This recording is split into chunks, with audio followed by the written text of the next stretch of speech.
Alright, and welcome to the non-fiction book report for The Subtle Art of Not Giving a Fuck, a counterintuitive approach to living a good life by Mark Manson. So, just quickly to summarize what exactly the non-fiction book reports are. They are reports on the non-fiction books that I do based on the books that I have read. I do also the same things for fiction books, but I do that on a different channel. The idea is here I present what the author talks about in their book, give my opinion overall on the book, and then in this case especially I will be talking about my views on what the information that was presented by the authors. Now I will not always be doing that for simple reason that I do not have qualifications to talk about everything. Example is I do not have qualifications to present my views on what the author might talk about in terms of quantum computing, because I'm not a specialist in quantum computing. However, the subtle art of not giving a fuck is a self-help book, and I believe everybody is qualified to give reviews on this because, well, it's a self-help book and everybody has life experience, and the author is basing this on the life experience. Now, talking of the author, in this case it's Mark Manson. He's a blogger who writes about life, seems to be based on his own experience, and he seems to also have written two self-help books. This is the current one is the second one. He wrote one before this, and generally, because he's a blogger, I do trust that he actually knows how to write, since bloggers make their bread and butter from writing.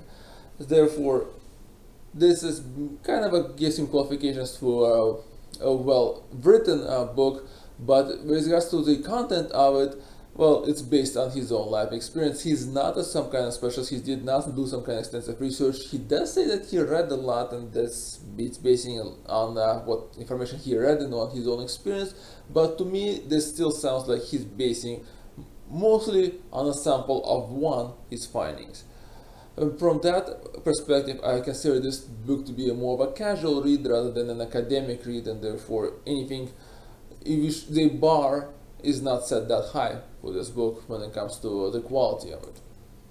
I do not want to say that it's a very bad quality book. I'm just saying that I would not be evaluating it in the same way I would be evaluating an academic book.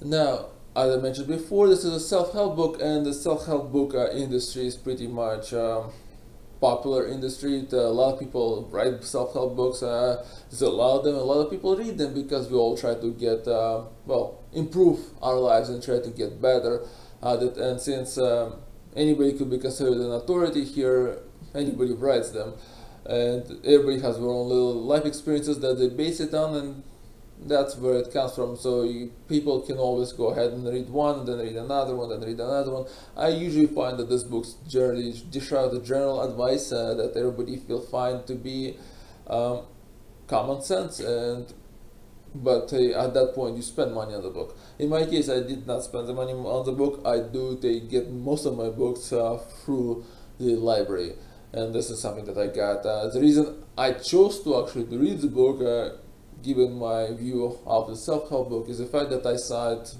being advertised on the public transit, and I saw it standing actually in a local bookshop, and I decided to see, well, what's this all about? So I went promptly to the library website and asked them to send me a book. Now, when it comes to writing of this book, as I mentioned before, the author is a blogger, so the writing is very easy to follow. It's easy to read. Narrative really flows very smoothly. I was reading this on the public transit, as I do most of my books. I was able to easily open the book, easily close it.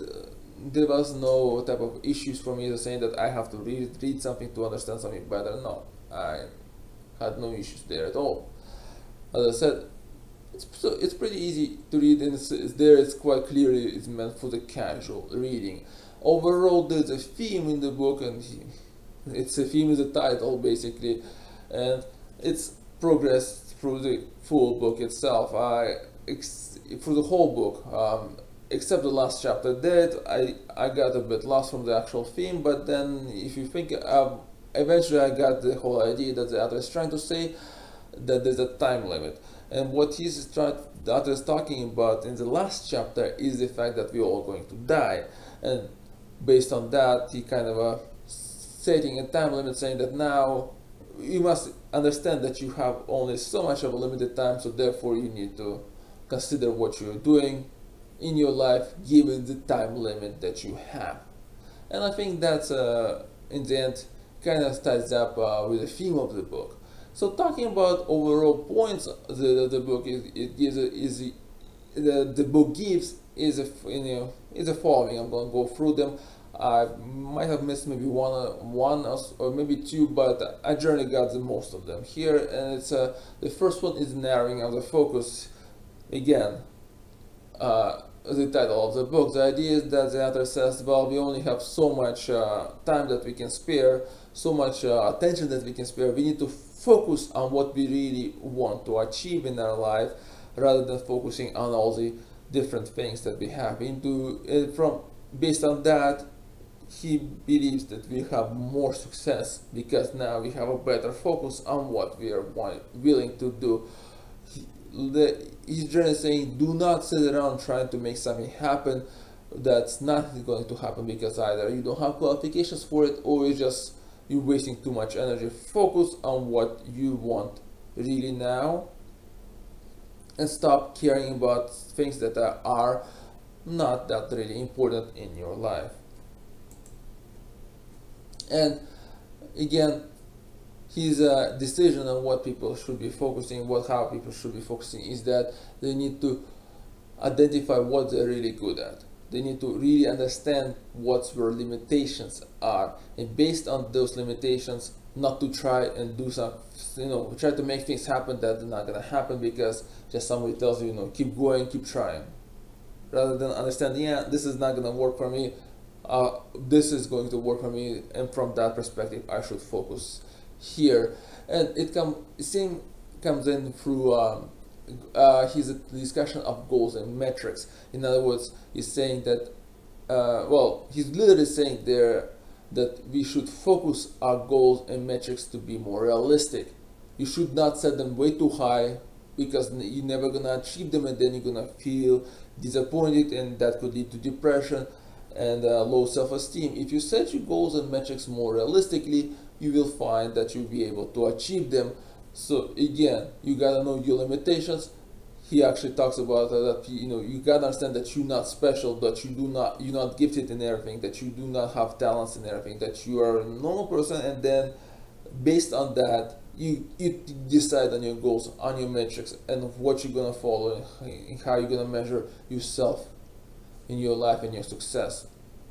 He talks about recognition of the mistakes, that we need to understand that we make mistakes. He talks about that we're mostly wrong all the time, and that we can improve on that by saying that we're going to be less wrong, but we're still going to be wrong a lot of times because we don't have as much of an understanding or maybe knowledge or something like that, and so we just trying to improve on it.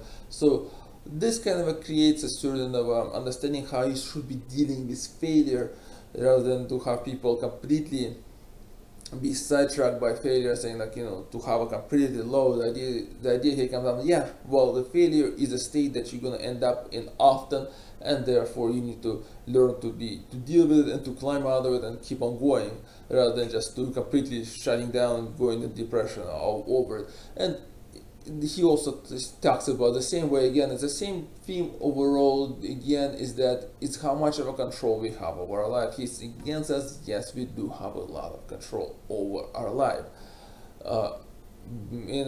Some people can challenge that, and he does respond to that challenge, but he's literally saying that in the end, if you acknowledge that you have control over your life, you will try to do better when you do have failures, when you do make mistakes, by improving yourself rather than blaming something else in your life. And that's his overall method. So again, his lesson says just literally narrow your focus on what you're good at, understand where your mistakes are, understand how to deal with failures. This is what you need to really focus on your life, and how much of on those factors that you have control over, rather than trying to care about everything else around you. Really focus on all that. And so overall, again, I would like to say in this case, it kind of sounds with a lot of common sense type of to a lot of people, and the reason for that would be is that a lot of people, as they get older, will have the life experiences that will give them the same lessons. we, I'm in the pretty much the same boat. I took the book, read it, I'm like, yeah, this is all everything that I know. There was nothing mind blowing in here. I pretty much have the same conclusions because I had life experiences that taught me the same thing. Life threw a few punches at me. I took some of them in the face, and therefore I learned about how to deal with failures, how to deal with all this different issues, and have dealt to acknowledge, have learned to acknowledge my mistakes and try to improve on them based on this kind of knowledge. So for me, generally, there's nothing in the book that will teach me anything, and therefore I believe the audience for this book is much younger than me. So we're talking about people who are in university, college, or who just graduating from them, and therefore this is where they actually have not had this enough life experience to learn to this type of things, and therefore this book will be helpful to them. However, I believe that this is one of those situations where no matter how much you tell a person how to live their life, they're not going to be following unless they have a personal life experiences that will tell them otherwise. Usually that seems to be the case, and therefore you're going to have readers of this book fall, I believe, in three categories. One who would be like me, yes, I pretty much share all your opinions, and because I have the life experience that have that led me to the same conclusion. Another one that's gonna say, no, you totally wrong, but because this key, you can't be right about this. We need to do that. We need to care about other things. We need to really have more of a care about what other people happens around us in the world. Or no, you completely incorrect. And this is about how much control you have in your life, and this all comes from the feeling from people who do not have life experiences that have led them to conclusions that the other have led. And then you're gonna have the third group who's gonna say you're completely wrong. This is the reason why. Must be this is further what you should be saying, that this is what's life exactly is like. And this comes from the people who have further life experiences that have taught them even more, and so they might have a deeper understanding of what things are and how life is. And therefore, as I mentioned, this book is kind of doesn't really have much of application because it is good read. It's easy, light to read, and its narrative flows, but people will be literally sitting on the fence on it. There's going to be people who are going to say, yes, it's exactly, the book is right, and the people who are going to be on both sides of the fence that are sitting there and saying that, no, this is wrong because one has more experiences, the one has less life experiences, that will to arrive at the conclusions that the author has arrived at. Therefore, it's up to you if you want to read it. I would not really say that it's a must read. It's an interesting read, but I'm pretty sure you're gonna fall into one of these three categories after you read it. I don't know if a lot of people will actually read it and say, well, yeah, now I need to follow the advice. Most people usually find, in this kind of cases, find the reasons why they should be following the advice, why they believe the advice is wrong, unless they share the life experiences, as I already mentioned. I think I'm kind of repeating myself way too much. Actually, the book does that a bit too, so be prepared for that. Now, as I mentioned, after the conclusion about the journal book, I will talk about my views on the information presented in the book. Specifically, I'm going to talk based on my life experiences. I actually do share one life experience with the author that he pointed out himself. Specifically, is the fact that we ended up looking for work after graduating during the Great Recession. For me, it was in 2008. For him, it was 2007. He is in the United States, so therefore he started a bit earlier. Therefore, for them, in terms of a financial crisis, and so we found ourselves dealing with a heavy issue of not being able to find work. For me, it was pretty difficult. I was looking for work in the finance sector during the Great Recession, when there was a hiring freezes across the board quite often happening, and I pretty much was spinning my wheels for a while. So in that case, it's partially what shaped my experiences. The other thing is that some things that did shape my experiences is the fact that I read a lot. I was interested in history. I was interested in politics. I was interested in what's happening in the world, around the world.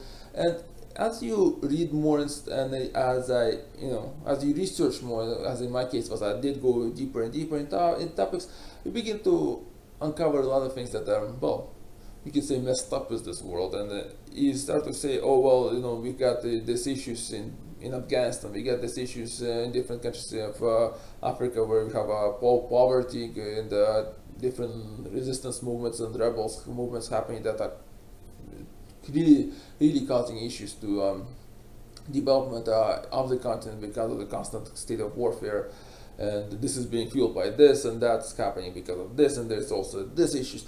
Once you really recognize all that, you really begin to understand that you need to narrow the focus, because if you sit there caring about all of that, I'm not sure how you'll be able to do so in the first place, and number two, you won't be able to do anything at all, because you're going to be too just hang up about all these events.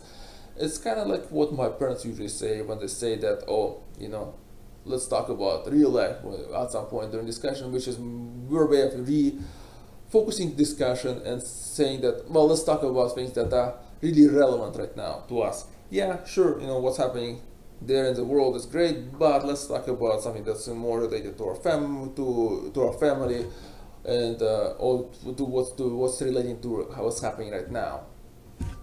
And it's kind of a thing that you can find yourself same thing discussing with friends. You can be discussing about something there, but then you go back and say, well, now let's say you're talking about the issues that you're having with your car, and finding a good mechanic maybe. So you can.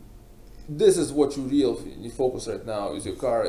Yeah, great. There's certain politics happening there and there, but the car is a much more greater priority, and that's the idea of focus. I'm not saying that you should not follow any causes or that or something like that, but I believe that you should not try to grasp something that's ungraspable. Again, something that my parents tell me every so often, because I do every so often try to grasp something that's ungraspable. The idea is that find something that you really can focus on and do that, rather than try to do 100 different things at the same time, because you're not going to end up doing any of them. Now, the idea of recognizing your mistakes, this actually came through a lot through my period when I was unemployed, I was looking for work, and the fact that the idea is that you have to take responsibility for things. Original idea was like, oh well, it's not my fault, and it's all the financial crisis, all that is speculation and things like that, and this nepotism and hiring practices. I remember saying that people hire only those people who have been recommended by family members who are already in the company, and so therefore it's impossible to get in without connections and that kind of stuff. I had a lot of this kind of stuff happening when I was looking for work, but in the end, you gotta start understanding that there's a certain amount of control over your life you have, and that comes together with understanding your mistakes and dealing with failures, as the author says, because we might not think that we have so much control over our lives, but we do have a lot of control over our lives, and we need to acknowledge the fact when we made a mistake. Something actually that not a lot of people are willing to do that, and overall we are the group, sometimes we don't like to do that. We quite often point and say, well, it's not our fault, it's those people who are at fault. It's not my fault that this is happening, it's my neighbor. The neighbor is the one who is causing all the issues and here and refusing to do things, and that kind of stuff, like or something along those kind of lines. It's not my fault that I got a bad grade. It's the professor who was not explaining things properly. It's not my fault I failed the driver test. It's because the instructor who was taking the instructor, the person who is the examiner, was really hard or really picky. In the end, we have to acknowledge that it is our fault. We do have control of our lives. Yes, it sounds like there's a lot of factors when we look at it in our lives that we have very little control, but we do kind of decide on what risk management measures we will be undertaking, what risk we will accept, right? When a person walks across the road, they're accepting the risk, the fact that they're going to get, hit by a car They might not get a hit. They most of the time do not get hit by a car because there's laws and that prohibit hitting the pedestrians, even if they're jaywalking, right? But there is a fact that maybe the driver will be distracted. There is the fact that maybe the car is faulty. This is the risk that the person is taking when they're crossing the road. This is their choice. And while the person might get hit and people can blame the driver, the person did still make a choice. Even if you're actually crossing the road at a street light, that's still a choice. How do you know that the person's coming in is going to stop at the red light? Well, you don't really know that. You trust the idea that the person will follow the rules of the road. And if they do run you over, it will be your fault as far as the court's concerned. But you're still gonna be dead or you're gonna be injured.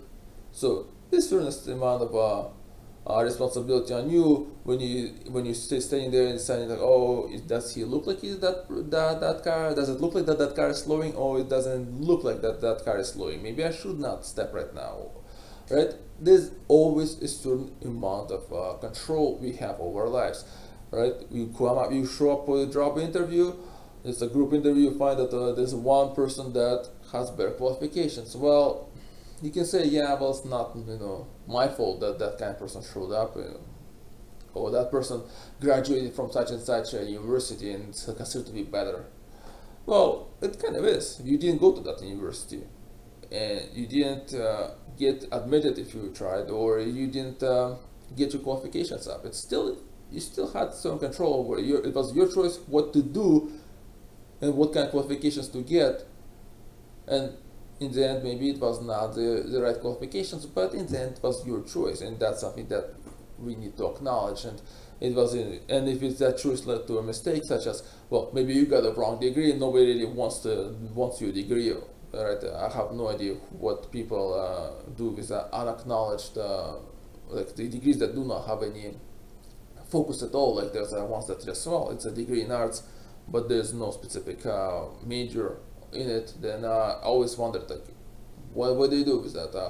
Where do you go? Where do you apply? Yeah, great, you got a university degree, but what are your degree in? So if that person, and I did have experiences where these people, that type of people came up and said, well, yeah, no, I have a university degree, I'm not getting anywhere, people don't want to hire me. Well, it is your choice to choose that kind of degree, right? So what research, what did you do to base your decision to go ahead with that degree? If did you look for what will be the opportunities after you graduate? And if you didn't, well, it's kind of your fault.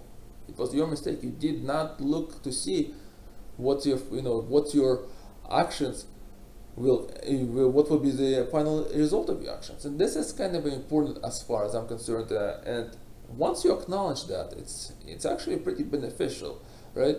Pretty good example is, for me, was at work. At one point we got something that was not to what specifications we liked at work, and we went back and said, why you guys did this way? Why didn't you guys do that? And the response from the company that was the group actually that was providing us with the product was, well, you didn't tell us.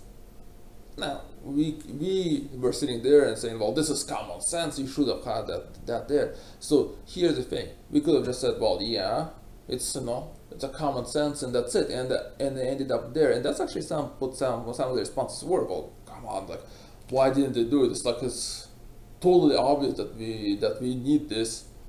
My takeaway was, well, next time we need to specify things a bit more. We need to do it better. We need to make sure our requirements are better specified. This was our mistake.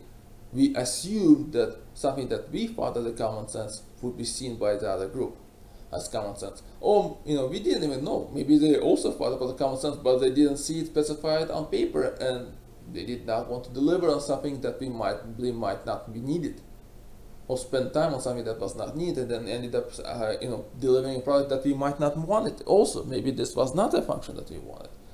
So this is type of a approach that I'm talking about.